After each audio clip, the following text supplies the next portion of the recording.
Eric Hobsbawm. 16. Era dos extremos. 15. Terceiro Mundo e Revolução. Em janeiro de 1974, o general Beleta BB parou no quartel de God, a caminho de uma inspeção. No dia seguinte, chegou ao palácio um comunicado incrível. O general fora preso pelos soldados, que estão obrigando a comer o que eles comem. Comida tão obviamente podre que alguns receiam que o general caia doente e morra. O imperador da Etiópia manda a unidade aerotransportada de sua guarda, que libera o general e o leva para o hospital. Ryszard Kapuscinski, The Emperor, 1983, página 120. A gente matou todo o gado da fazenda experimental da universidade, que pôde. Mas, enquanto matávamos, as camponesas se puseram a chorar, pobres animais, porque estão matando eles assim, que foi que eles fizeram? Quando as senhoras começaram a chorar, ó coitadinhos, a gente parou, mas já tinha matado cerca de um quarto, coisa de 80 cabeças. A gente queria matar todas, mas não pôde porque as camponesas começaram a chorar.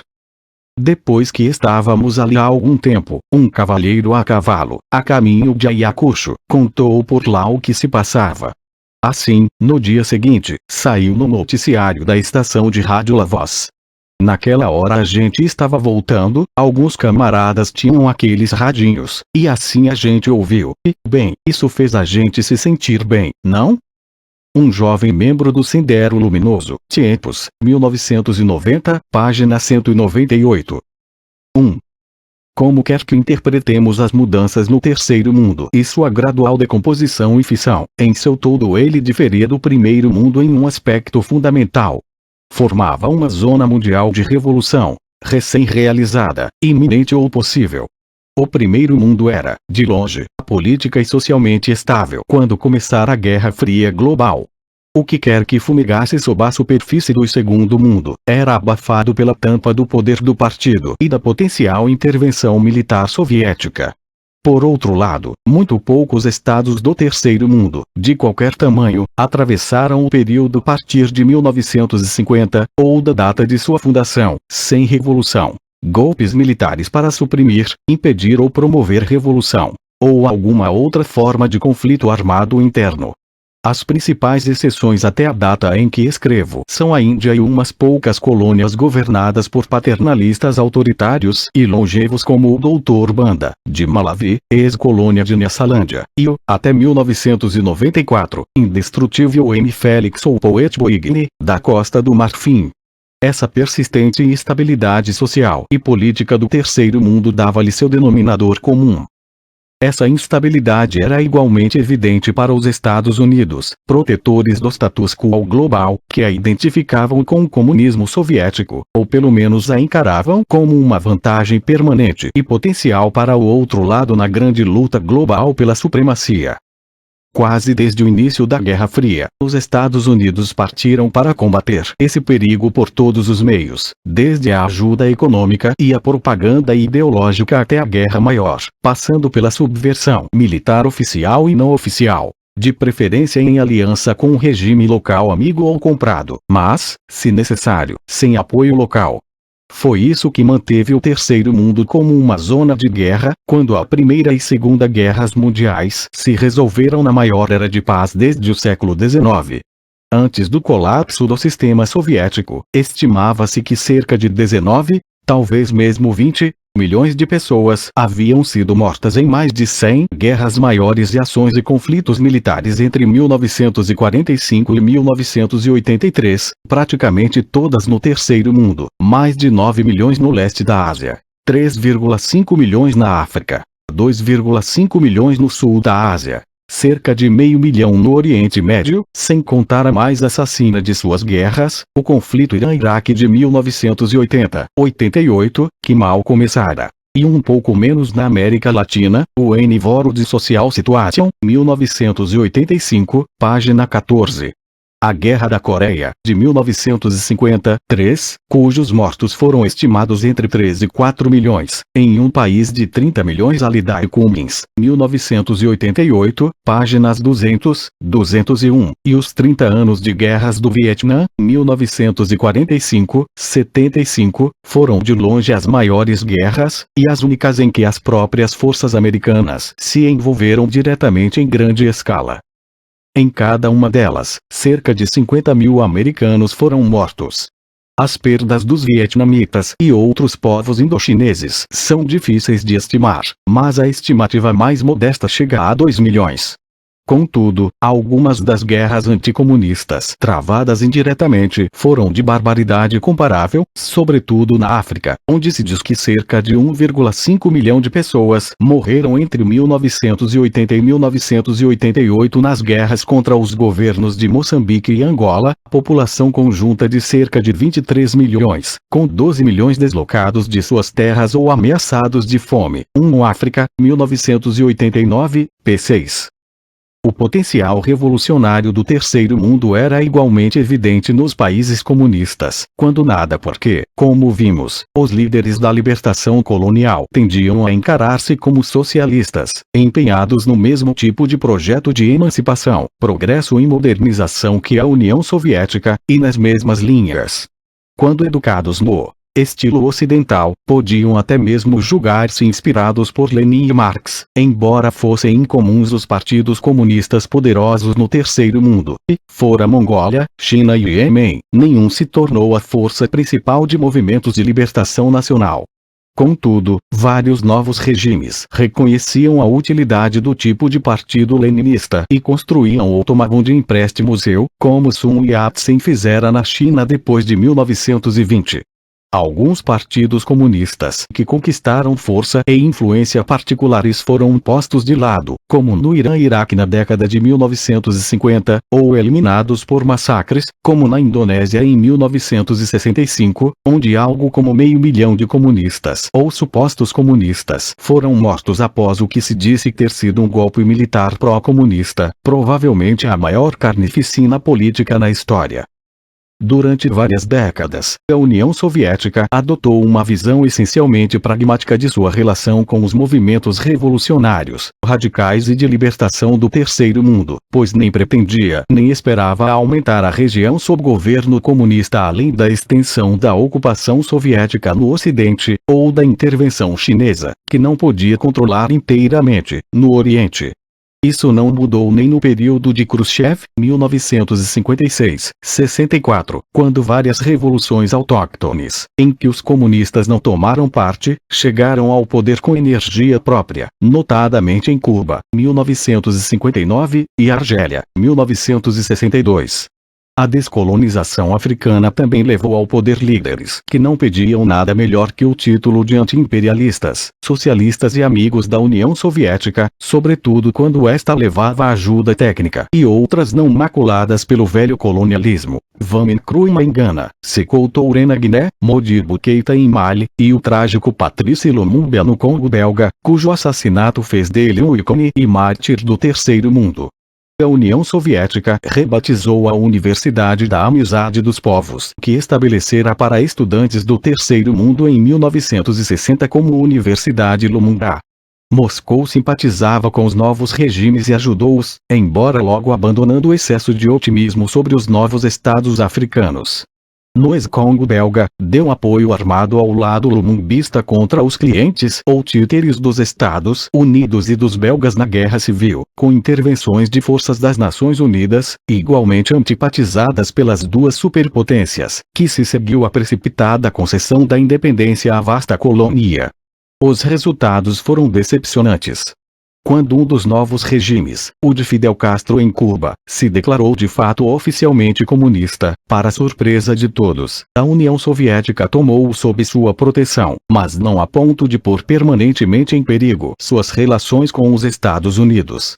Apesar disso, não há indício concreto de que ela pretendesse ampliar as fronteiras do comunismo até meados da década de 1970 e, mesmo então, os indícios sugerem que a União Soviética usou uma conjuntura favorável que não criara. As esperanças de Khrushchev, como lembrarão os leitores mais velhos, eram de que o capitalismo fosse sepultado pela superioridade econômica do socialismo.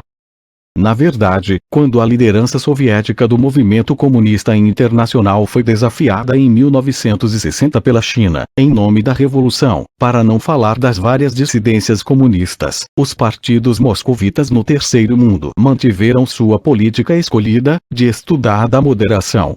O inimigo nesses países não era o capitalismo, até onde este existia, mas o pré-capitalismo, os interesses locais e o imperialismo americano, que os apoiava. O caminho não era a luta armada, mas uma ampla frente popular ou nacional da qual era aliada a burguesia ou pequeno-burguesia nacional. Em suma, a estratégia de Moscou para o Terceiro Mundo continuava a linha do Comintern da década de 1930, contra todas as denúncias de traição da causa da Revolução de Outubro, ver capítulo 5. Essa estratégia, que enfurecia os que preferiam o caminho das armas, às vezes pareceu dar certo, como no Brasil e na Indonésia no início da década de 1960, e no Chile em 1970. Talvez não surpreendentemente, quando chegou a esse ponto, foi detida de chofre por golpes militares seguidos de terror, como no Brasil após 1964, na Indonésia em 1965, e no Chile em 1973. Apesar disso, o Terceiro Mundo agora se tornava o pilar central da esperança e fé dos que ainda acreditavam na revolução social. Representava a grande maioria dos seres humanos. Parecia um vulcão global prestes a entrar em erupção, um campo sísmico cujos tremores anunciavam os grandes terremotos futuros. Mesmo o analista do que ele mesmo chamou o fim da ideologia no Ocidente capitalista estabilizado e liberal da Era de Ouro, Bell, 1960, admitiu que a era de esperança revolucionária e milenarista ainda não morrera. Tampouco era o Terceiro Mundo importante apenas para os velhos revolucionários da tradição de Outubro, ou para os românticos, que fugiam da mediocridade vulgar, se bem que próspera, da década de 1950. Toda a esquerda, incluindo humanitários liberais e social-democratas moderados, precisava de algo mais que legislação de seguridade social e salários reais crescentes. O Terceiro Mundo podia preservar seus ideais. E os partidos pertencentes à grande tradição do iluminismo precisam de ideais, além de políticas práticas. Não podem sobreviver sem eles. De que outro modo podemos explicar a verdadeira paixão por dar ajuda a países do Terceiro Mundo em bastiões de progresso não revolucionário como os países escandinavos, Países Baixos e o Conselho Mundial de Igrejas Protestantes, que era o equivalente, no final do século XX, ao apoio ao trabalho missionário no XIX? Em fins do século XX, esses ideais levaram liberais europeus a apoiar ou manter revolucionários e revoluções do Terceiro Mundo. 2. O que impressionava tanto os adversários da revolução quanto os revolucionários era que, após 1945, a forma básica de luta revolucionária no Terceiro Mundo, ou seja, em qualquer parte do mundo, parecia ser a guerra de guerrilha. Uma cronologia de grandes guerras de guerrilha compilada em meados da década de 1970 relacionava 32 delas depois do fim da Segunda Guerra Mundial. Todas, com exceção de 3, a Guerra Civil na Grécia de fins da década de 1940, a luta do Chipre contra a Grã-Bretanha na década de 1950, e a do Ulster, começada em 1969, aconteceram fora da Europa e da América do Norte. Lahore, 1977, p. 442. Podia-se prolongar a lista facilmente. A imagem da revolução como surgindo exclusivamente das montanhas não era muito precisa. Subestimava o papel dos golpes militares esquerdistas, que reconhecidamente pareciam implausíveis na Europa até o dramático exemplo da espécie ocorrido em Portugal em 1974, mas eram bastante comuns no mundo islâmico e não inesperados na América Latina.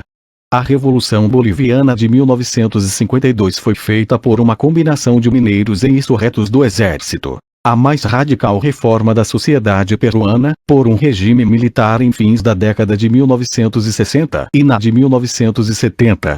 Também, Aquela imagem subestimava o potencial revolucionário de ações de massa urbanas fora de moda, que iria ser demonstrado pela Revolução Iraniana de 1979, e daí em diante na Europa Oriental.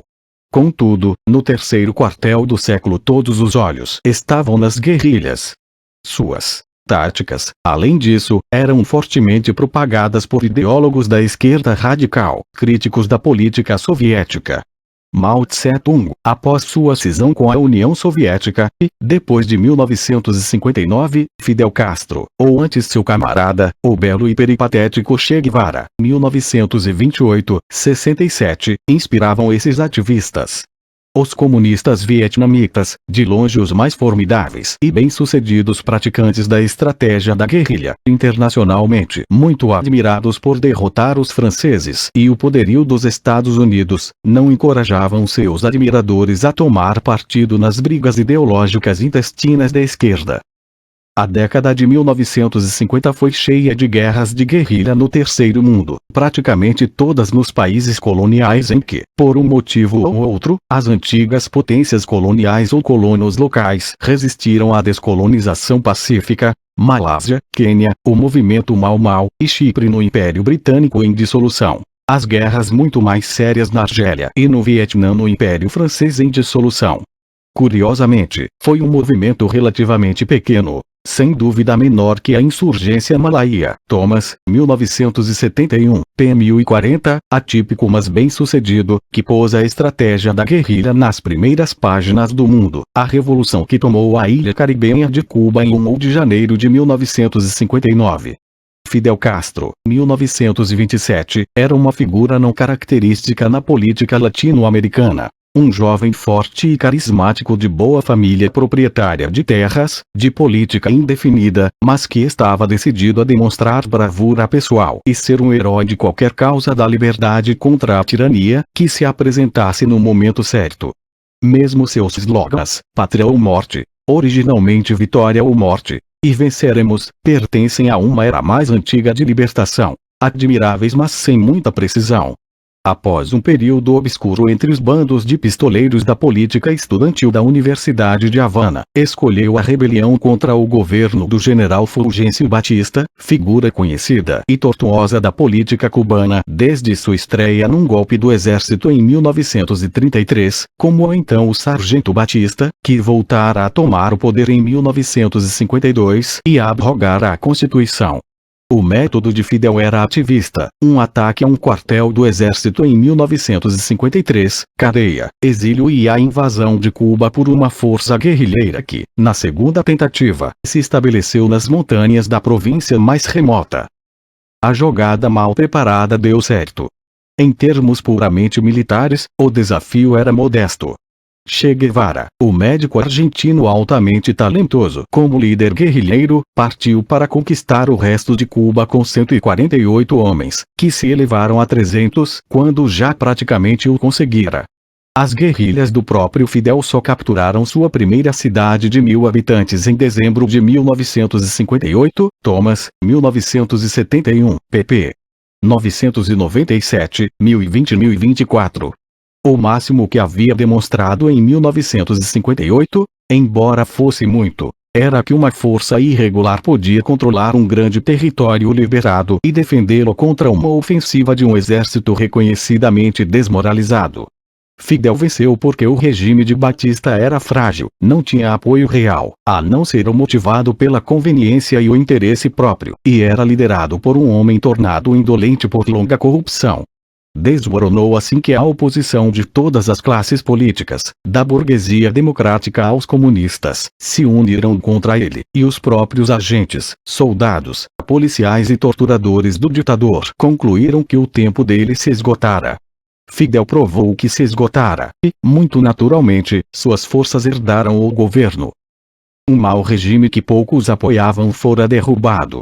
A vitória do exército rebelde foi genuinamente sentida pela maioria dos cubanos como um momento de libertação e infinita promessa, encarnada em seu jovem comandante.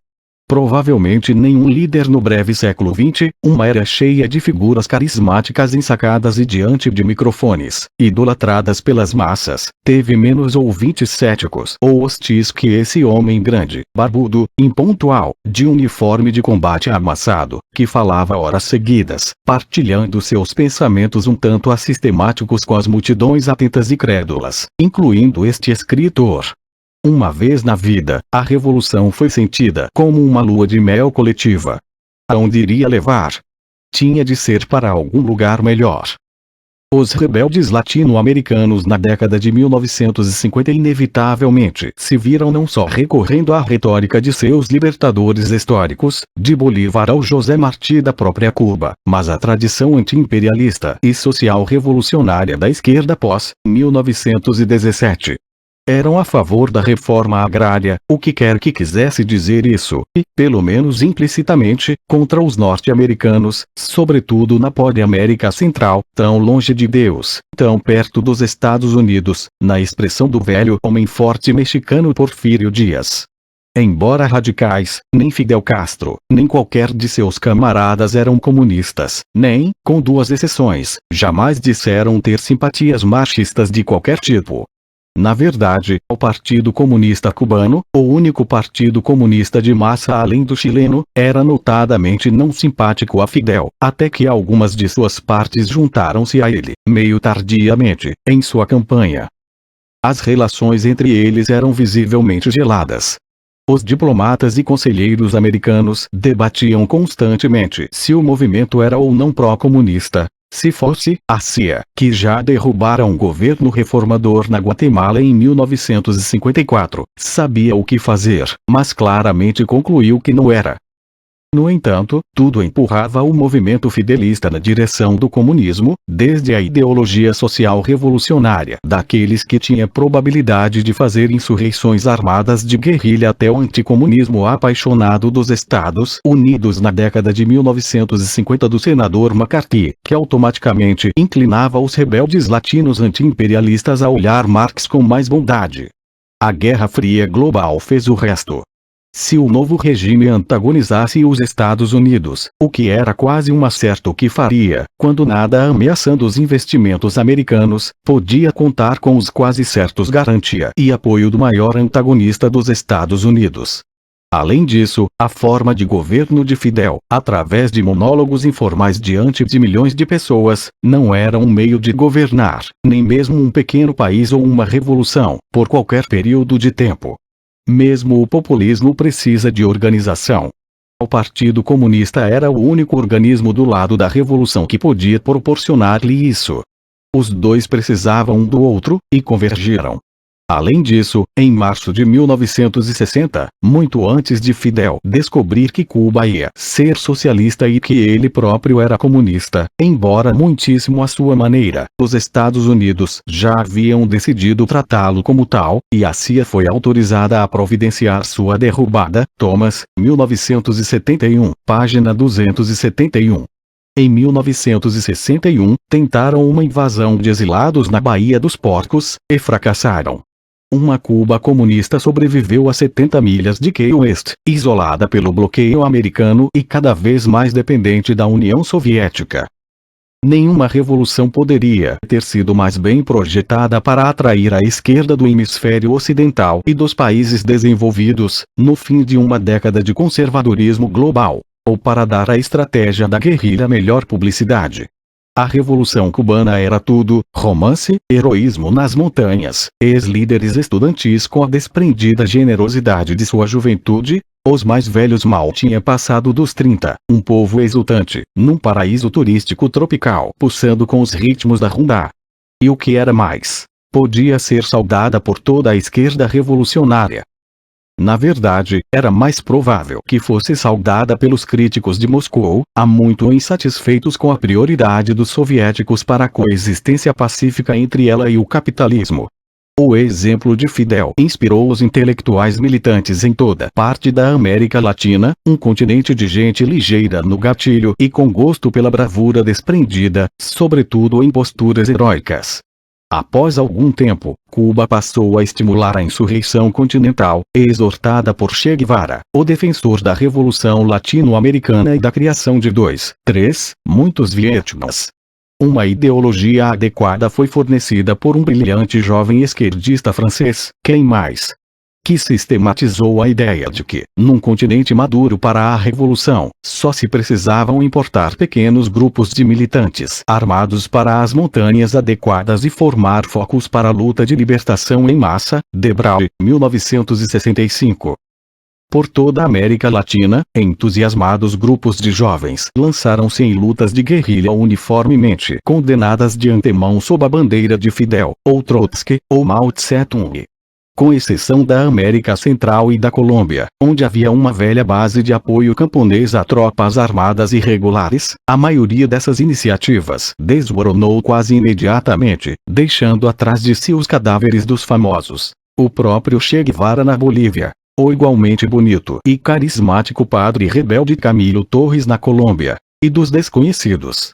Foi uma estratégia espetacularmente mal concebida, tanto mais porque, nas condições corretas, movimentos de guerrilha efetivos e duradouros em muitos desses países eram possíveis, como provaram as FARC, comunistas oficiais, Forças Armadas da Revolução Colombiana na Colômbia, de 1964 até o momento em que escrevo, e o movimento Sendero Luminoso, maoísta, no Peru, na década de 1980.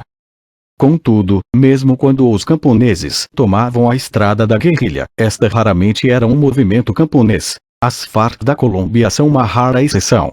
Eram feitas esmagadoramente na área rural do terceiro mundo por jovens intelectuais, vindos inicialmente das classes médias estabelecidas de seus países, mais tarde reforçadas pela nova geração de filhos e, mais raramente, filhas estudantes da crescente pequena burguesia rural. Isso também valeu quando a tática de guerrilha foi transferida do interior rural para as grandes cidades, como algumas partes da esquerda revolucionária do terceiro mundo, por exemplo, na Argentina, no Brasil e no Uruguai e na Europa, começaram a fazer a partir de fins da década de 1960. Na verdade, as operações de guerrilha urbana são muito mais fáceis de montar do que as rurais, pois não precisam contar com solidariedade ou conivência de massa, mas podem explorar o anonimato da cidade grande, além do poder de compra do dinheiro e um mínimo de simpatizantes, na maioria da classe média.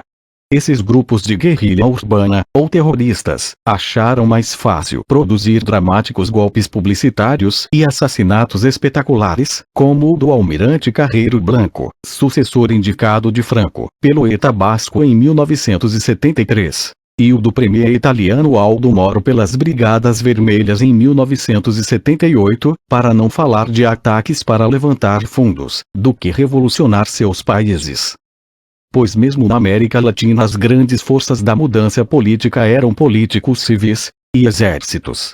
A onda de regimes militares direitistas que começou a inundar grandes partes da América do Sul na década de 1960, o governo militar jamais saíra de moda na América Central, com exceção do México revolucionário e da pequena Costa Rica, que na verdade aboliu seu exército após uma revolução em 1948, não respondia, basicamente, a rebeldes armados. Na Argentina, eles derrubaram o caudilho populista Juan Domingo Perón, 1895-1974, cuja força estava na organização dos trabalhadores e na mobilização dos pobres, 1955, após o que se viram retomando o poder a intervalos, pois o movimento de massa peronista se revelou indestrutível e não se pôde construir nenhuma alternativa civil estável. Quando Perón voltou do exílio em 1973, dessa vez com grande parte da esquerda local pendurada nas abas de sua casaca, demonstrando mais uma vez a predominância de seus seguidores, os militares mais uma vez assumiram o poder com sangue, tortura e retórica patriótica, até serem desalojados após a derrota de suas forças armadas na breve, inútil mas decisiva Guerra Anglo-Argentina de 1982. As Forças Armadas tomaram o poder no Brasil em 1964 contra um inimigo bastante semelhante, Os herdeiros do grande líder populista brasileiro Getúlio Vargas, 1883-1954, que se deslocavam para a esquerda no início da década de 1960 e ofereciam democratização, reforma agrária e ceticismo em relação à política americana. As pequenas tentativas de guerrilha de fins da década, que proporcionaram uma desculpa para a implacável regressão do regime, jamais representaram um verdadeiro desafio a ele. Mas deve-se dizer que após o início da década de 1970 o regime começou a relaxar e devolveu o país a um governo civil em 1985. No Chile, o inimigo foi a esquerda unida de socialistas, comunistas e outros progressistas, o que a tradição europeia, e aliás a chilena também, conhecia como Frente Popular, ver capítulo 5. Uma frente dessas já ganharam uma eleição no Chile na década de 1930, quando Washington se mostrava menos nervosa e o Chile era um sinônimo de constitucionalismo civil. Seu líder, o socialista Salvador Allende, foi eleito presidente em 1970, teve seu governo desestabilizado. Em 1973, foi derrubado por um golpe militar fortemente apoiado, talvez mesmo organizado, pelos Estados Unidos, que introduziram o Chile nos traços característicos dos regimes militares da década de 1970. Execuções ou massacres, oficiais e paraoficiais, tortura sistemática de prisioneiros e o exílio em massa de adversários políticos. O chefe militar, General Pinochet, permaneceu no poder 17 anos, os quais ele usou para impor uma política de ultraliberalismo econômico no Chile, assim demonstrando, entre outras coisas, que liberalismo político e democracia não são parceiros naturais do liberalismo econômico. É possível que a tomada do poder pelos militares na Bolívia revolucionária após 1964 tivesse alguma ligação com os temores americanos da influência cubana naquele país, onde o próprio Che Guevara morreu numa improvisada tentativa de insurreição guerrilheira, mas a Bolívia não é um país que algum soldado local, por mais brutal que seja, possa controlar prontamente por qualquer período de tempo. A era militar terminou após 15 anos, preenchidos por uma rápida sucessão de generais, cada vez mais de olho nos lucros do tráfico de drogas. Embora no Uruguai os militares tomassem um movimento de guerrilha urbana particularmente inteligente e eficaz como desculpa para os habituais assassinatos e torturas, é o surgimento de uma frente popular de ampla esquerda, competindo com o tradicional sistema bipartidário, que provavelmente explica a tomada militar de 1972 no único país sul-americano que podia ser descrito como uma verdadeira democracia duradoura. Os uruguaios retiveram o suficiente de sua tradição para acabar derrubando a algemada Constituição que lhes fora oferecida por seus governantes militares, e em 1985 voltaram ao poder civil. Embora já houvesse conseguido e provavelmente fosse conseguir mais sucessos impressionantes na América Latina, Ásia e África, nos países desenvolvidos a estrada da guerrilha fazia pouco sentido. Contudo, não surpreende que, por meio de suas guerrilhas, rurais e urbanas, o Terceiro Mundo tenha inspirado o crescente número de jovens rebeldes e revolucionários, ou simplesmente dissidentes culturais do Primeiro Mundo. Repórteres de rock compararam as massas juvenis do Festival de Música de Woodstock, 1969, a um exército de guerrilheiros pacíficos Chaplin Garofalo, 1977, p. 144. Imagens de Che Guevara eram carregadas como ícones por manifestantes estudantes em Paris e Tóquio, e seu rosto barbudo, inquestionavelmente másculo e de boina fez bater corações mesmo não políticos na contracultura. Nenhum nome, excetuando-se o do filósofo Marcuse, é mais mencionado que o dele numa bem informada pesquisa da Nova Esquerda Global de 1968, Catsáficas, 1987, embora, na prática, o nome do líder vietnamita Ho Chi Minh, ou Ho Chi Minh, fosse entoado com mais frequência nas manifestações da esquerda do Primeiro Mundo. Pois foi o apoio aos guerrilheiros do Terceiro Mundo, nos Estados Unidos após 1965, a resistência a ser mandado para combatê-los que mobilizaram a esquerda mais que qualquer outra coisa, com a possível exceção das armas nucleares. Os Deserdados da Terra, escrito por um psicólogo caribenho que tomou parte da Guerra de Libertação da Argélia, tornou-se um texto de enorme influência entre ativistas intelectuais, que ficaram emocionados com seu elogio da violência como uma forma de libertação espiritual para os oprimidos. Em suma, a imagem de guerrilheiros de pele escura em meio a uma vegetação tropical era parte essencial, talvez a principal inspiração, da radicalização do primeiro mundo da década de 1960. O terceiro mundismo, a crença em que o mundo seria emancipado pela libertação de sua periferia empobrecida e agrária, explorada e forçada à dependência pelos países núcleo do que uma crescente literatura chamava de sistema mundial, tomou conta de grande parte dos teóricos da esquerda do primeiro mundo. Como sugeriam os teóricos do sistema mundial, as raízes dos problemas do mundo estavam não na ascensão do capitalismo industrial moderno, mas na conquista do terceiro mundo por colonialistas europeus no século XVI. Então a inversão desse processo histórico no século XX oferecia aos impotentes revolucionários do primeiro mundo uma saída de sua impotência. Não admira que alguns dos mais poderosos argumentos nesse sentido viessem de marxistas americanos, que dificilmente poderiam contar com uma vitória do socialismo por forças internas dos Estados Unidos. 3. Nos florescentes países do capitalismo industrial, ninguém mais levava a sério a clássica perspectiva de revolução social por insurreição e ação de massa. E no entanto, no auge mesmo da prosperidade ocidental, no núcleo mesmo da sociedade capitalista, os governos de repente, inesperadamente, à primeira vista, inexplicavelmente se viram diante de uma coisa que não apenas parecia a velha revolução, mas também revelava a fraqueza de regimes aparentemente firmes. Em 1968-69, uma onda varreu os três mundos, ou grande parte deles, levada essencialmente pela nova força social dos estudantes, cujos números se contavam agora a centenas de milhares mesmo em países ocidentais de tamanho médio, e logo se contariam aos milhões. Ver capítulo 10.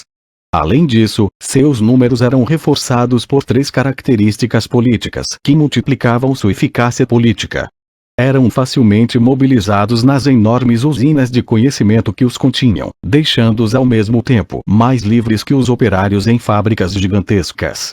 Eram encontrados em geral nas capitais, sob os olhos dos políticos e das câmeras dos meios de comunicação.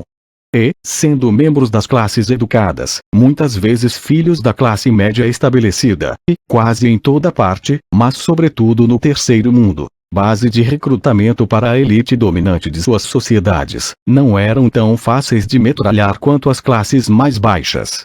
Na Europa Oriental e Ocidental não houve baixas sérias, nem mesmo nos imensos motins e combates de rua em Paris, em maio de 1968. As autoridades cuidavam para que não houvessem mártires. Onde houve um grande massacre, como na Cidade do México em 1968, a contagem oficial foi de 28 mortos e 200 feridos, quando o exército dispersou uma manifestação pública. González Casanova, 1975, vol. 2, p. 564. O curso posterior da política mexicana mudou permanentemente. As rebeliões de estudantes eram assim desproporcionalmente eficazes, sobretudo onde, como na França em 1968 e no outono quente da Itália em 1969, eles provocaram imensas ondas de greves operárias que paralisaram temporariamente a economia de países inteiros. E, no entanto, claro, não foram verdadeiras revoluções, nem era provável que se transformassem em tais. Para os operários, nos lugares onde delas participaram, foram apenas a oportunidade de descobrir o poder de barganha industrial que haviam, sem notar, acumulado nos últimos 20 anos. Não eram revolucionários.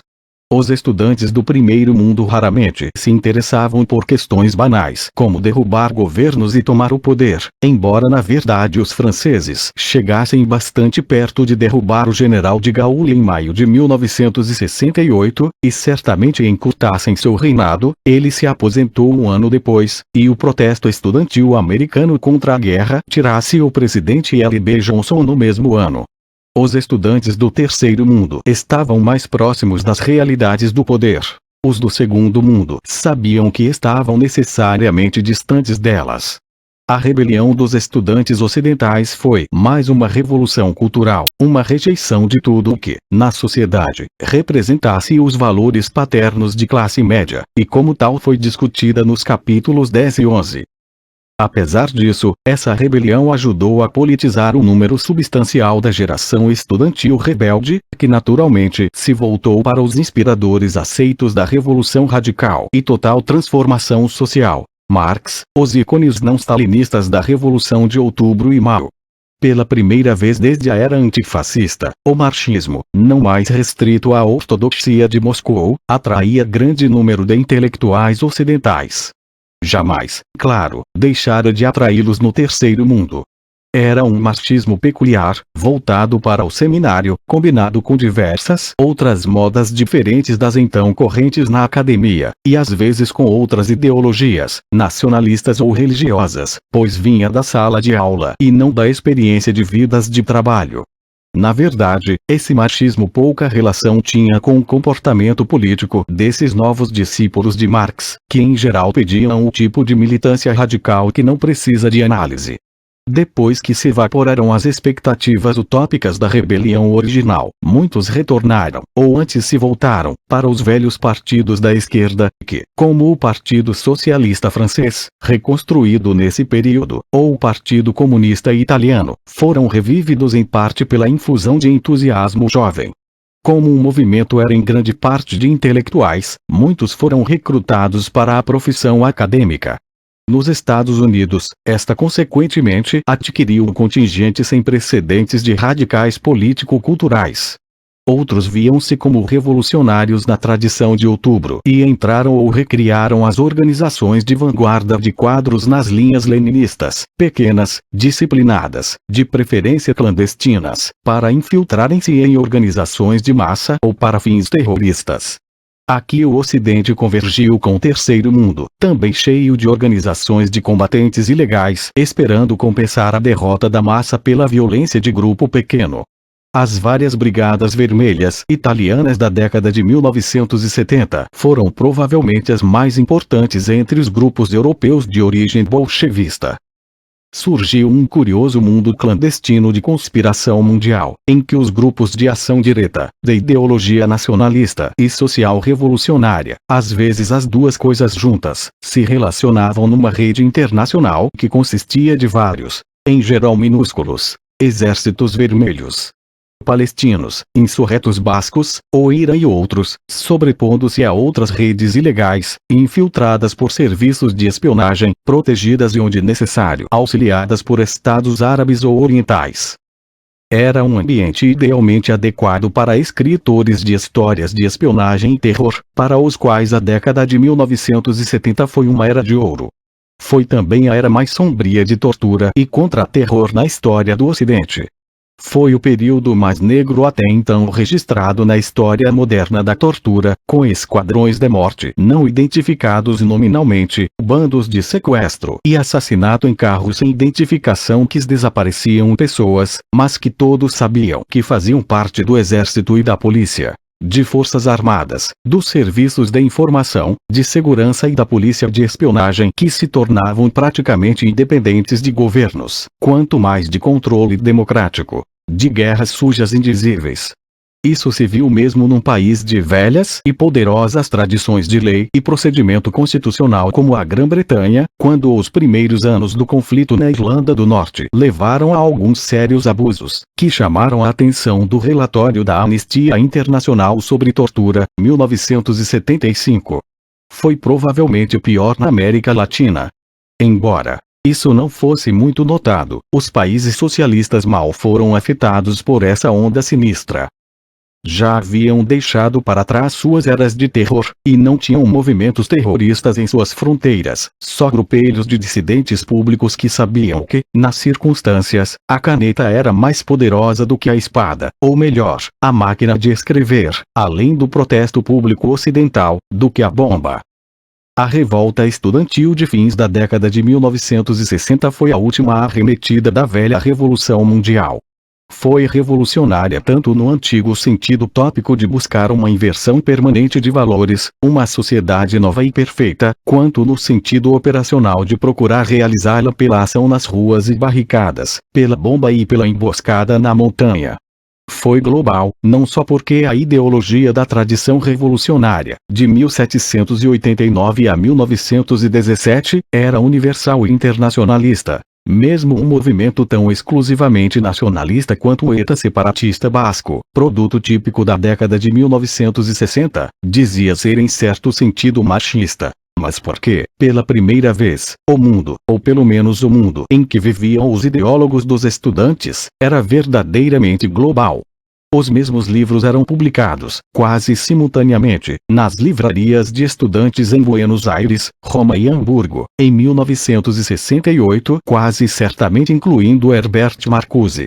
Os mesmos turistas da Revolução cruzavam oceanos e continentes de Paris a Havana, a São Paulo, a Bolívia.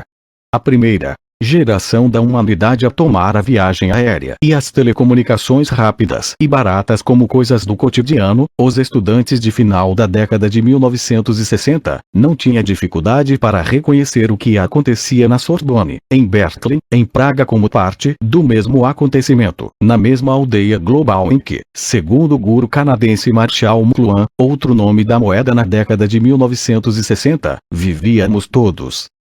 E no entanto não era a Revolução Mundial como a geração de 1917 a compreendia, mas o sonho de uma coisa que não mais existia. Frequentemente não muito mais que fazer de conta que agir como se houvesse barricadas erguidas as fizesse de algum modo aparecer, por magia complacente.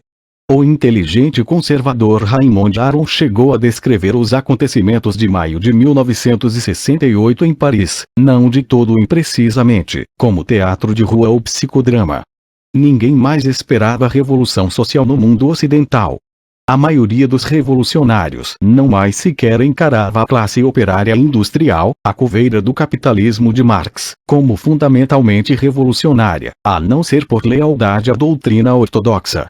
No hemisfério ocidental, entre a ultra-esquerda comprometida com a teoria da América Latina ou entre os rebeldes estudantis sem teoria da América do Norte, o velho proletariado chegou a ser descartado como um inimigo do radicalismo, fosse uma aristocracia operária favorecida, fossem patrióticos defensores da guerra do Vietnã.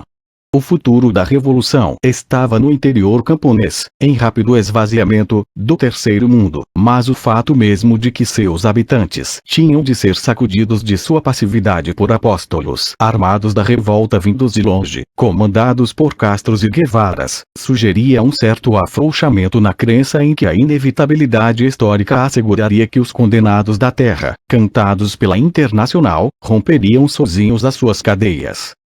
Além disso, mesmo onde a revolução era uma realidade, ou uma probabilidade, seria ainda genuinamente mundial. Os movimentos em que os revolucionários da década de 1960 punham suas esperanças eram opostos de ecumênicos. Os vietnamitas, os palestinos, os vários movimentos de guerrilha pela libertação colonial só se interessavam por seus assuntos nacionais. Só se relacionavam com o mundo mais vasto na medida em que eram comandados por comunistas que tinham tais compromissos mais vastos, ou na medida em que a estrutura bipolar do sistema mundial da Guerra Fria automaticamente os fazia amigos dos inimigos de seu inimigo. O quanto o velho ecumenismo deixara de ser essencial foi demonstrado pela China comunista, que, apesar da retórica de revolução global, seguiu uma política implacavelmente centrada em si mesma, que iria levá-la, nas décadas de 1970 e 1980, a uma política de alinhamento com os Estados Unidos contra a União Soviética comunista, e a um virtual conflito armado tanto com a União Soviética quanto com o Vietnã comunista. A revolução com vistas além das fronteiras nacionais sobreviveu apenas sob a forma atenuada de movimentos regionais, pan-africano, pan-árabe, e especialmente pan-latino-americano. Esses movimentos tinham uma certa realidade, pelo menos para militantes intelectuais que falavam a mesma língua, espanhol, árabe, e passavam livremente de país em país, como exilados ou planejadores de revoltas. Podia-se até mesmo dizer que alguns deles, notadamente a versão fidelista, continham elementos globalistas genuínos.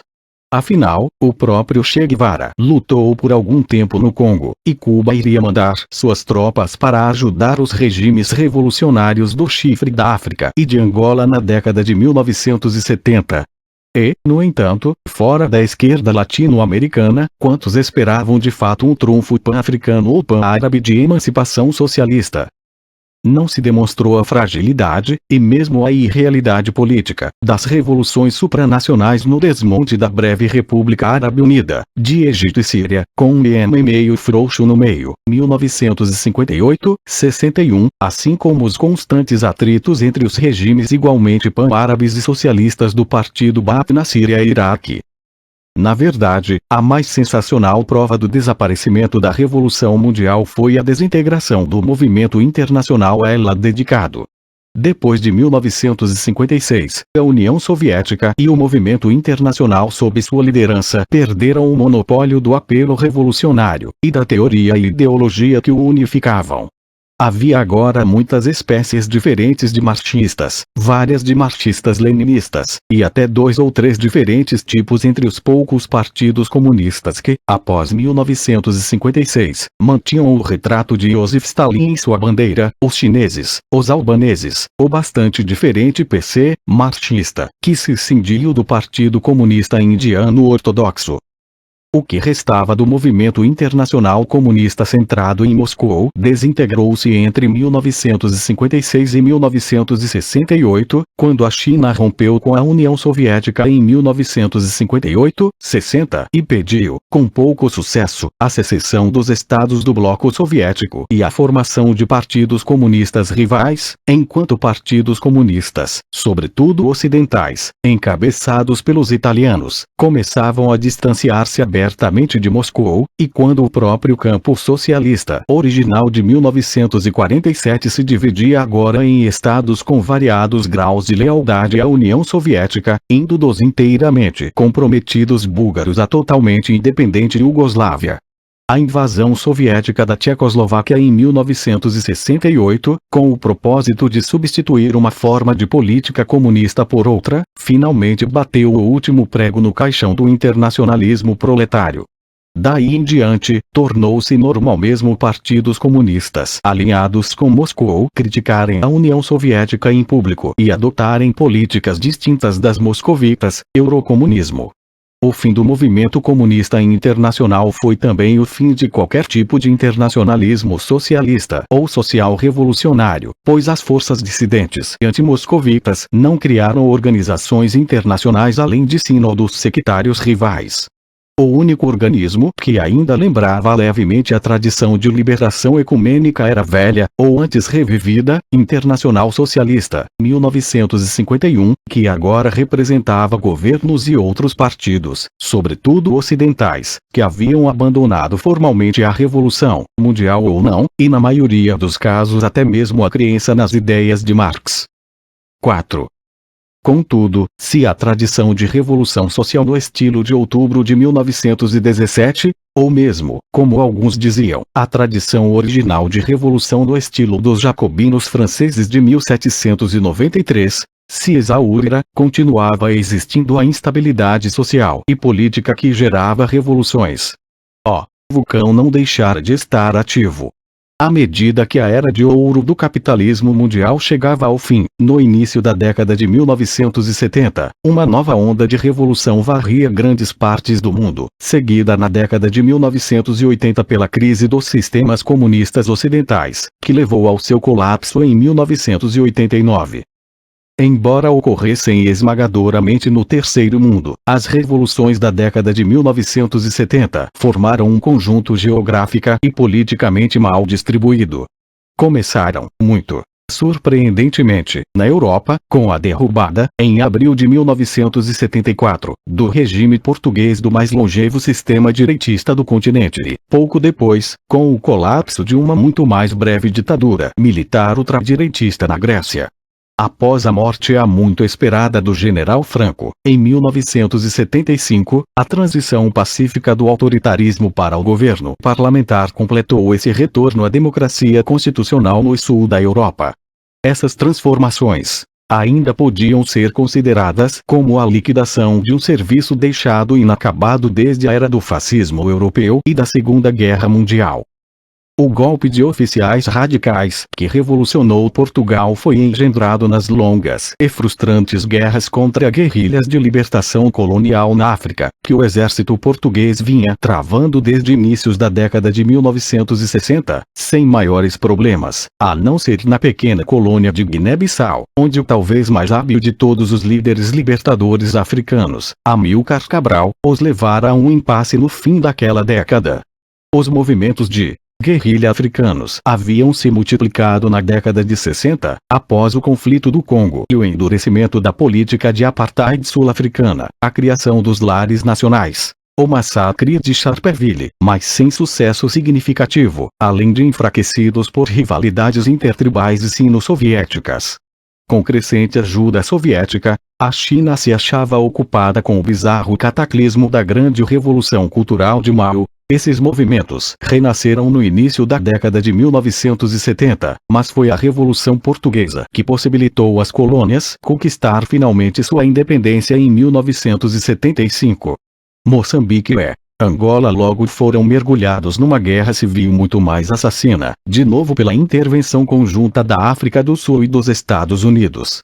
Contudo, enquanto o Império Português desabava, uma grande revolução explodia no mais velho país independente da África, a Etiópia devastada pela fome, onde o imperador foi derrubado, 1974, e acabou substituído por uma junta militar esquerdista fortemente alinhada com a União Soviética, que assim mudou seu apoio na região, até aí dado a ditadura militar de Siad Barre na Somália, 1969-91, que também então professava entusiasmo por Marx e Lenin.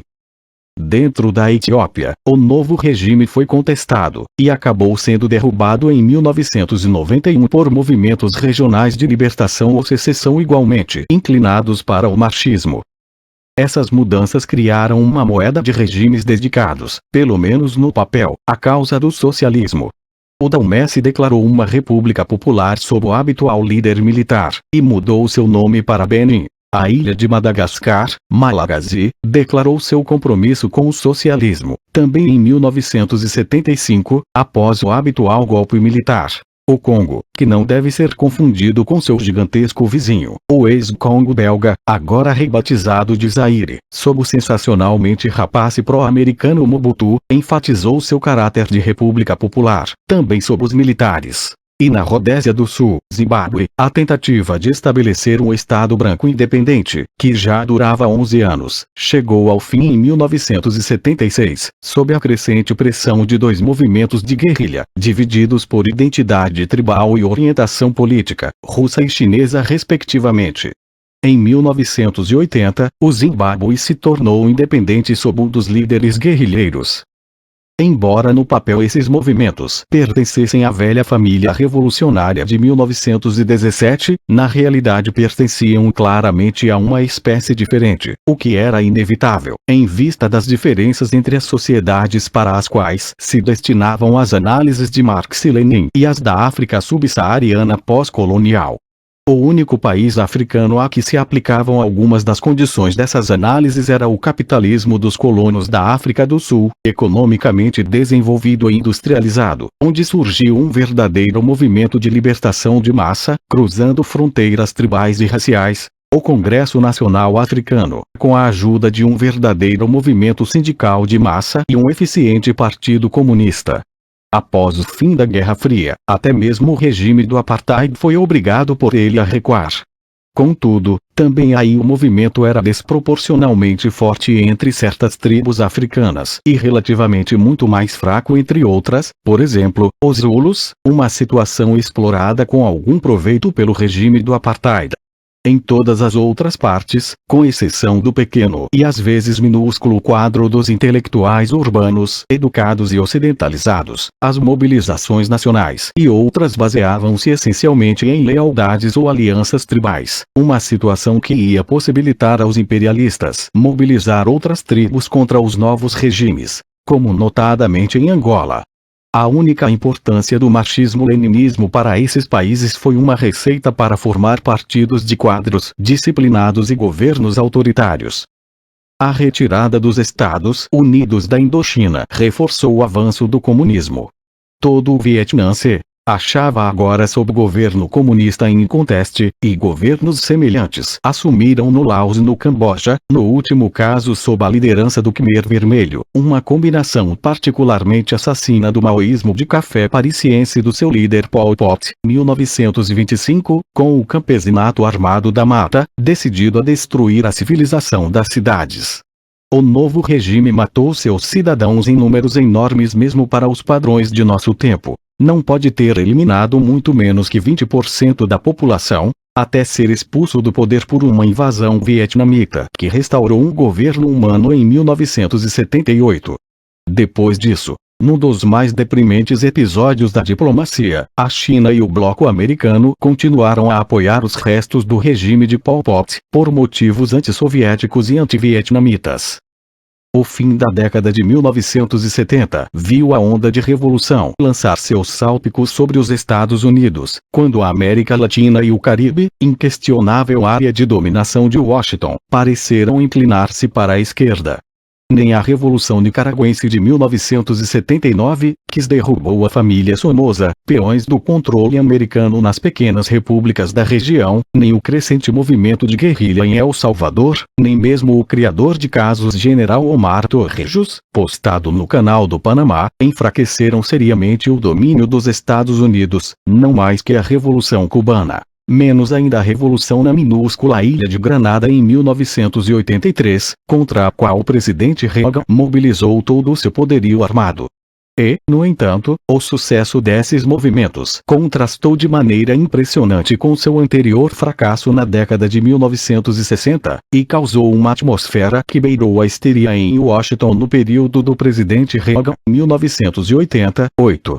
Apesar disso, foram sem dúvida fenômenos revolucionários, embora de um tipo latino-americano conhecido. A grande novidade, ao mesmo tempo intrigante e perturbadora para os da velha tradição esquerdista, basicamente seculares e anticlericais, foi o surgimento de padres católico-marxistas, que apoiavam, e mesmo participavam e lideravam, insurreições.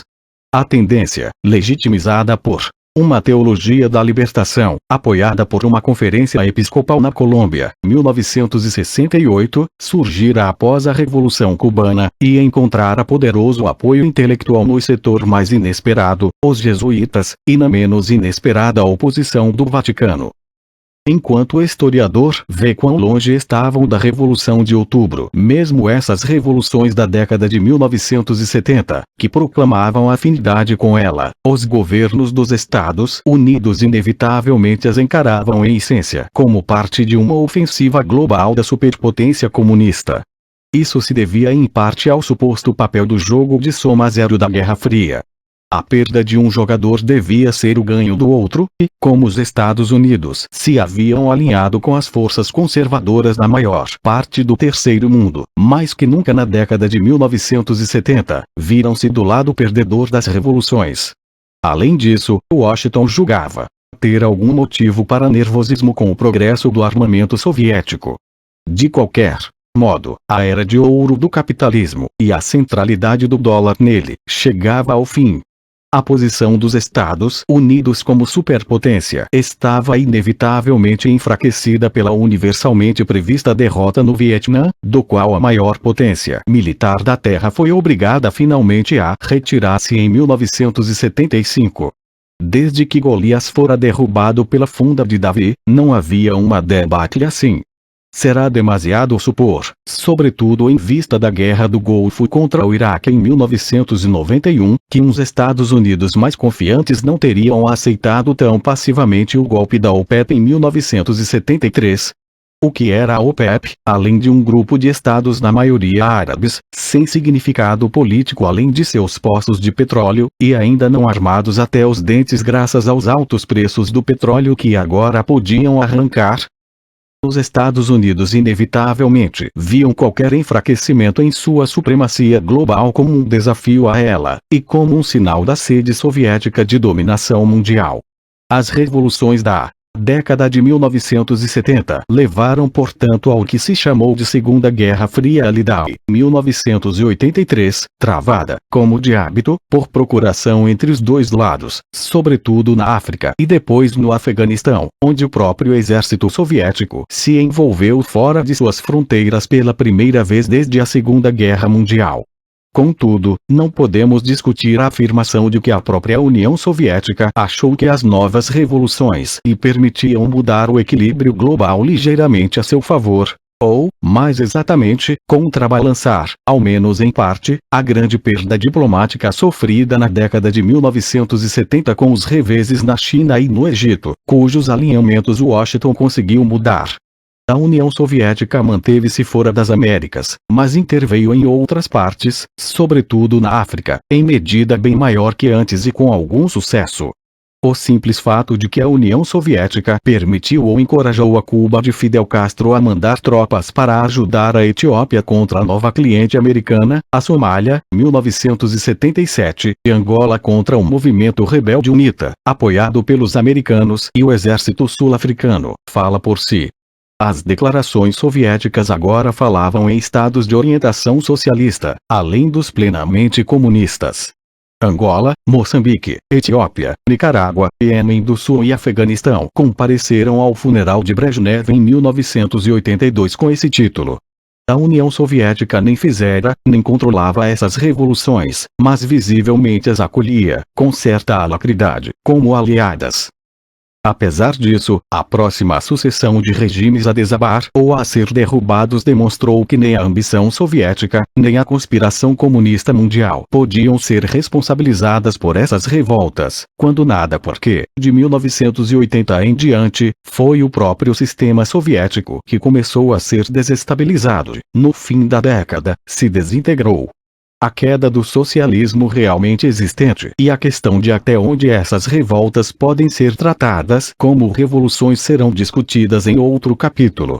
Contudo, mesmo a grande revolução que antecedeu as crises orientais, embora fosse um golpe maior para os Estados Unidos do que outras mudanças de regime na década de 1970, nada teve a ver com a Guerra Fria. Foi a derrubada do Shah do Irã em 1979, de longe a maior de todas as revoluções da década de 1970, e que entrará na história como uma das grandes revoluções sociais do século XX. Era a resposta ao programa relâmpago de modernização e industrialização, para não falar de armamentos, empreendido pelo Shah, com base em sólido apoio dos Estados Unidos na riqueza petrolífera do país, de valor multiplicado após 1973 pela revolução de preços da OPEP. Sem dúvida, além de outros sinais da megalomania habitual entre governantes absolutos com uma formidável e temida polícia secreta, ele esperava tornar-se o poder dominante na Ásia Ocidental. Modernização significava a reforma agrária na visão do Shah, que transformou grande número de meeiros e arrendatários em grande número de subeconomias de pequenos proprietários e trabalhadores desempregados, que migraram para as cidades. Teherã passou de 1,8 milhão de habitantes, 1960, para 6 milhões. O agrocomércio de capital intensivo e alta tecnologia favorecido pelo governo criou mais excedente de mão de obra, mas não ajudou a produção per capita da agricultura, que decaiu nas décadas de 1960 e 1970. Em fins da década de 1970, o Irã importava a maior parte de seus alimentos. O Shah dependia cada vez mais, portanto, de uma industrialização financiada pelo petróleo a qual, incapaz de competir no mundo, era promovida e protegida internamente. A combinação de agricultura em declínio, indústria ineficiente, maciças importações estrangeiras, não menos de armas, e o boom do petróleo produziu inflação. É possível que o padrão de vida da maioria dos iranianos não diretamente envolvidos no moderno setor da economia, ou nas crescentes e florescentes classes comerciais urbanas, tenha caído nos anos que antecederam a Revolução. A vigorosa modernização cultural do Shah também se voltou contra ele. Não era provável que o genuíno apoio dele e da imperatriz, a melhoria na condição das mulheres fosse popular num país muçulmano, como os comunistas afegãos logo iriam descobrir. E seu entusiasmo igualmente genuíno pela educação, aumentou a alfabetização em massa, mas cerca de metade da população continuou analfabeta, e produziu um grande corpo de estudantes e intelectuais revolucionários. A industrialização fortaleceu a posição estratégica da classe operária, sobretudo na indústria de petróleo. Como o Shah fora reposto no trono em 1953 por um golpe organizado pela CIA, contra um grande movimento popular, não acumulara um capital de lealdade e legitimidade a que pudesse recorrer. Sua própria dinastia, os Pahlavi, só remontava até um golpe dado pelo fundador, Reza Shah, um soldado da Brigada de Cossacos, que assumiu o título imperial em 1925. Ainda, nas décadas de 1960 e 1970, a velha oposição comunista e nacional fora sufocada pela polícia secreta e os movimentos regionais e étnicos haviam sido reprimidos, como foram os habituais grupos de guerrilheiros, marxistas ortodoxos ou islâmico-marxistas.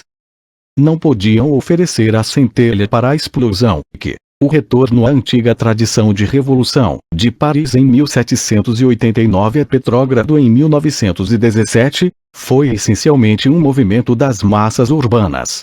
O campo permaneceu quieto. Seu líder, o Ayatollah Ruhollah Khomeini, velho, eminente e vingativo, estava no exílio desde meados da década de 1960, quando liderara manifestações contra um proposto referendo sobre reforma agrária e a repressão policial a atividades clericais na cidade santa de Qum. De lá, denunciou a monarquia como não islâmica. A partir do início da década de 1970, passou a pregar uma forma de governo islâmico total, o dever do clero de rebelar-se contra autoridades despóticas e, na verdade, tomar o poder. Em suma, uma revolução islâmica. Foi uma inovação radical, mesmo para o clero xiita politicamente ativista. Esses sentimentos eram comunicados às massas através da engenhoca pós-corânica da fita cassete, e as massas ouviam. Os jovens estudantes religiosos na Cidade Santa agiram em 1978, fazendo uma manifestação contra um suposto assassinato pela polícia secreta, e foram metralhados. Organizaram-se outras manifestações de luto pelos mártires, repetidas a cada 40 dias. E esses foram aumentando, até que no fim do ano milhões de pessoas iam para as ruas manifestar-se contra o regime. Os guerrilheiros voltaram a entrar em ação. Os trabalhadores do petróleo fecharam os campos petrolíferos numa greve crucialmente eficaz, os dos bazares fecharam suas lojas. O país ficou num impasse, e o exército não conseguiu ou se recusou a suprimir o levante. Em 16 de janeiro de 1979, o Shah ia para o exílio, e a revolução iraniana tinha vencido. A novidade dessa revolução era ideológica. Quase todos os fenômenos reconhecidos como revolucionários até aquela data tinham seguido a tradição, a ideologia e, em geral, o vocabulário da Revolução Ocidental desde 1789. Mais precisamente, de algum tipo de esquerda secular, sobretudo socialista ou comunista. A esquerda tradicional esteve de fato presente e ativa no Irã, e sua parte na derrubada do Shah, por exemplo, com as greves operárias, longe esteve de ser insignificante.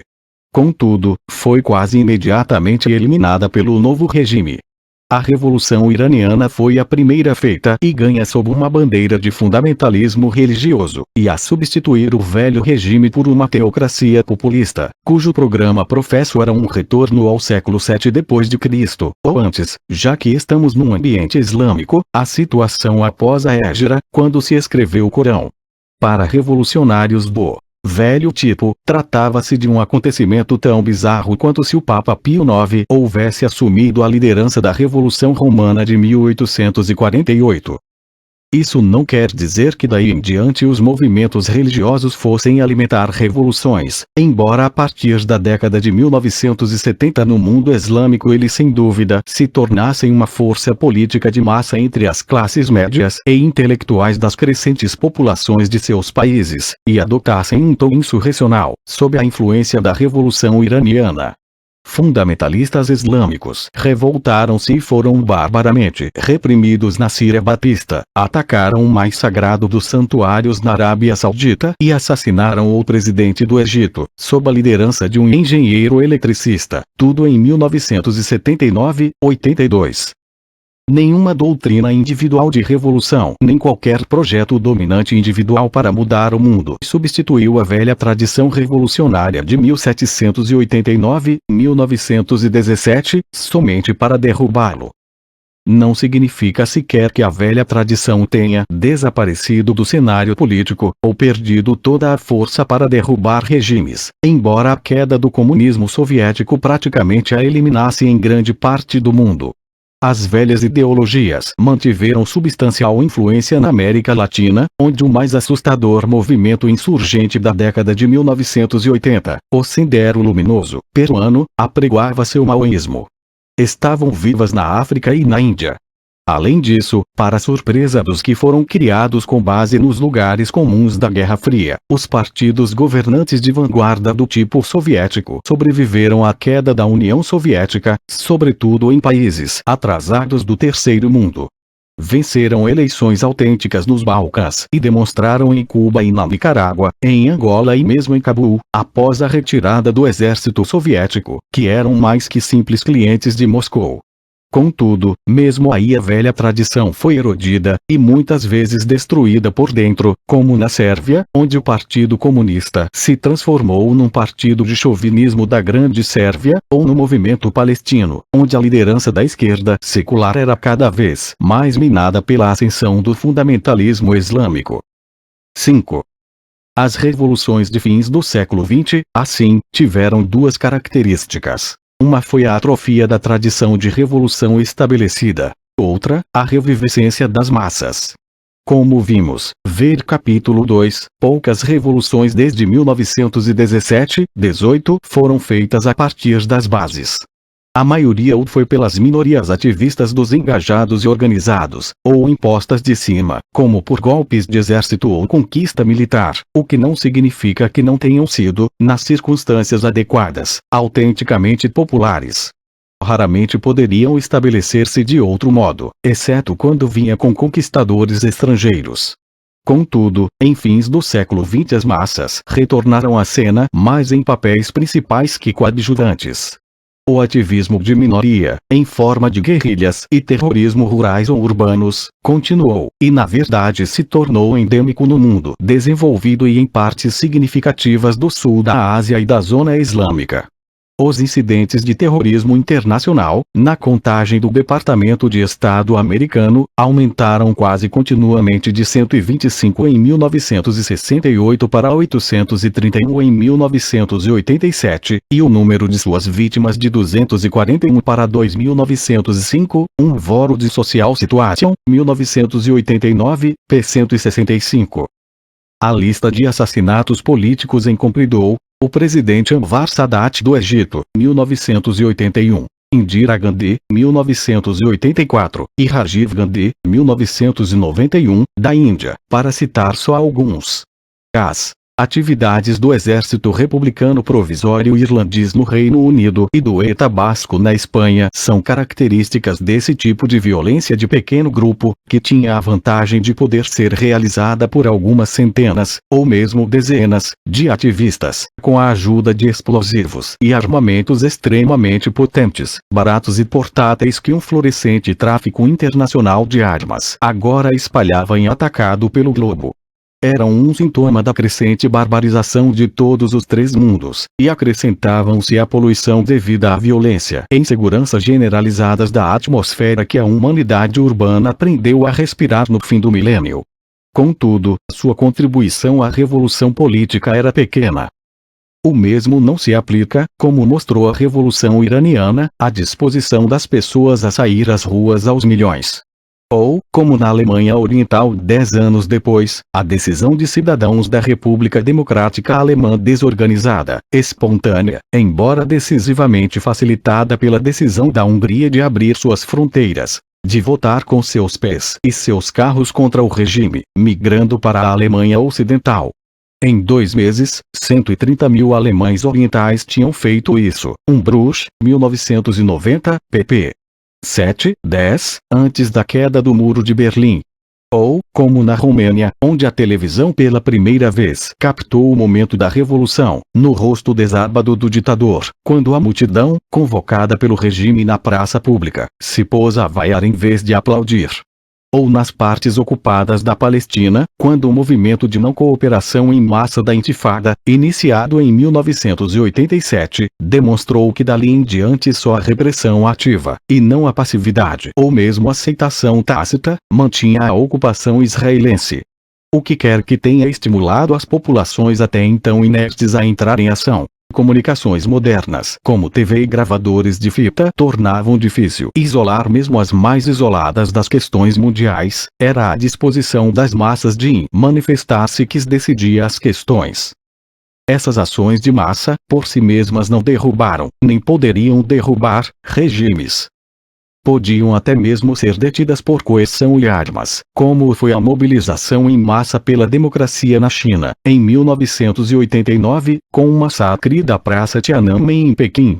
Contudo, apesar de enorme, esse movimento estudantil e urbano representava apenas uma modesta minoria na China, e mesmo assim foi suficientemente grande para causar séria hesitação no regime. O que essa mobilização das massas conseguia era demonstrar a perda de legitimidade de um regime. No Irã, como na Petrógrado de 1917, a perda de legitimidade foi demonstrada da maneira mais clássica, pela recusa do exército e da polícia a obedecer ordens. Na Europa Oriental, convenceu velhos regimes, já desmoralizados pela recusa de ajuda soviética, de que seu tempo se esgotara. Foi uma demonstração didática da máxima de Lenin de que a votação com os pés dos cidadãos podia ser mais eficaz do que a votação em eleições.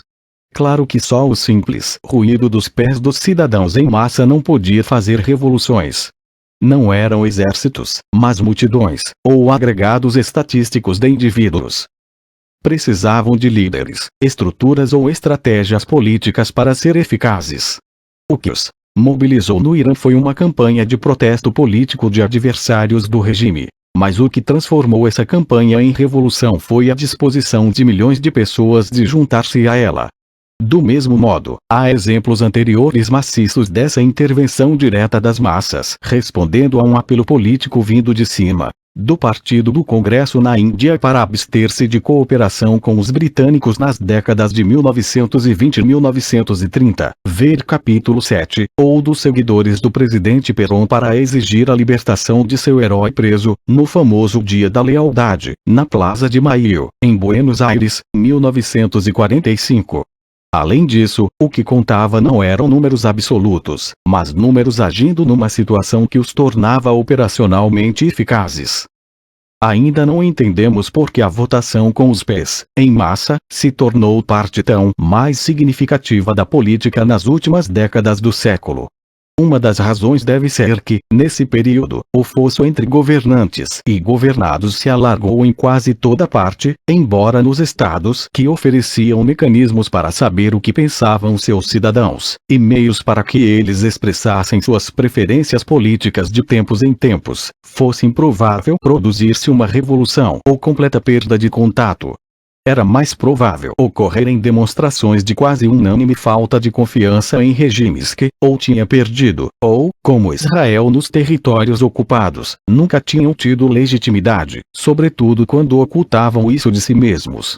Mesmo assim, as manifestações em massa de rejeição a sistemas políticos ou partidários existentes tornaram-se bastante comuns mesmo em sistemas parlamentares estabelecidos e estáveis, como testemunham a crise italiana de 1992, 93 e o surgimento de novas e grandes forças eleitorais em vários países, cujo denominador comum era simplesmente não serem identificadas com nenhum dos velhos partidos. Contudo, há outro motivo para a revivescência das massas: a urbanização do globo, sobretudo no Terceiro Mundo. Na era clássica da Revolução, de 1789 a 1917, os velhos regimes eram derrubados nas grandes cidades, mas os novos se tornavam permanentes pelos inarticulados plebiscitos da área rural. A novidade da fase de revoluções pós-década de 1930 era que eram feitas no campo e, uma vez vitoriosas, importadas para as cidades. No fim do século XX, tirando umas poucas regiões retrógradas, a revolução mais uma vez vinha da cidade, mesmo no terceiro mundo. Tinha de vir, tanto porque a maioria dos habitantes de qualquer grande estado agora vivia na cidade, ou parecia provável que vivesse, quanto porque a grande cidade, sede de poder, podia sobreviver e defender-se contra o desafio rural, não menos graças à tecnologia moderna, contanto que as autoridades não perdessem a lealdade de sua população. A guerra no Afeganistão, 1979-88, demonstrou que um regime com base na cidade podia manter-se num país de guerrilha clássica, eriçado de insurretos rurais apoiados, financiados e equipados com armamentos de alta tecnologia moderna, mesmo após a retirada do exército estrangeiro no qual se apoiava. O governo do presidente Najibullah, para surpresa de todos, sobreviveu alguns anos depois da partida do exército soviético. E quando caiu, não foi porque Cabul não pôde mais resistir aos exércitos rurais, mas porque uma parte de seus próprios guerreiros profissionais decidiu mudar de lado. Após a Guerra do Golfo de 1991, Saddam Hussein manteve-se no Iraque contra grandes insurreições no norte e sul de seu país e no estado militarmente fraco, essencialmente porque não perdeu Bagdá. As revoluções no fim do século XX têm de ser urbanas, se querem vencer. Revoluções continuarão ocorrendo.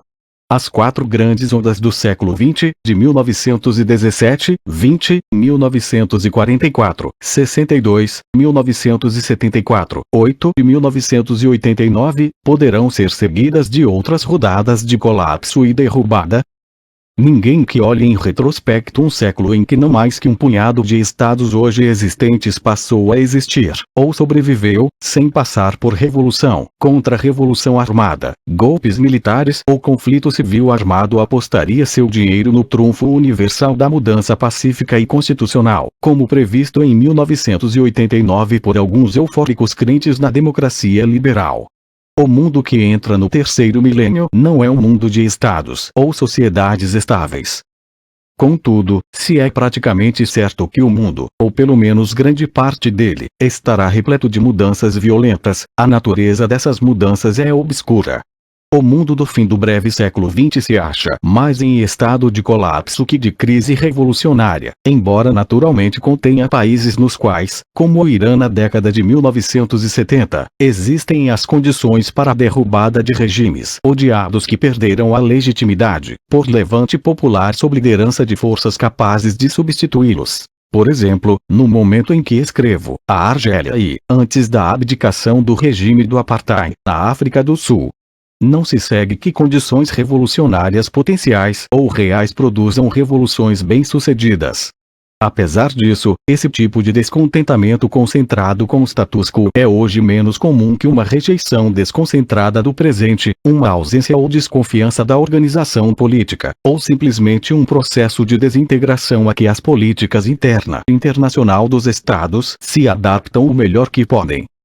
Está também repleto de violência. Mais violência que no passado, e, o que talvez seja igualmente importante, de armas. Nos anos antes da ascensão de Hitler ao poder na Alemanha e na Áustria, por mais agudas que fossem as tensões e ódios raciais, é difícil imaginar que assumissem a forma de adolescentes carecas nazistas incendiando uma casa habitada por imigrantes, matando 6 membros de uma família turca. Contudo, em 1993, um incidente desse choca, mas não mais surpreende, quando ocorre no coração da tranquila Alemanha, casualmente em uma cidade, Solingen, com uma das mais antigas tradições de socialismo operário no país. Além disso, a acessibilidade de armas e explosivos altamente destrutivos hoje é tal que o habitual monopólio de armamentos do Estado em sociedades desenvolvidas não pode mais ser tomado como certo. Na anarquia de pobreza e ganância que substituiu o ex-bloco soviético, não era mais inconcebível nem mesmo que armas nucleares, ou os meios para fabricá-las, pudessem chegar às mãos de grupos outros que não os governos. O mundo do terceiro milênio, portanto, quase certamente continuará a ser de política violenta e mudanças políticas violentas. A única coisa incerta nelas é aonde irão levar.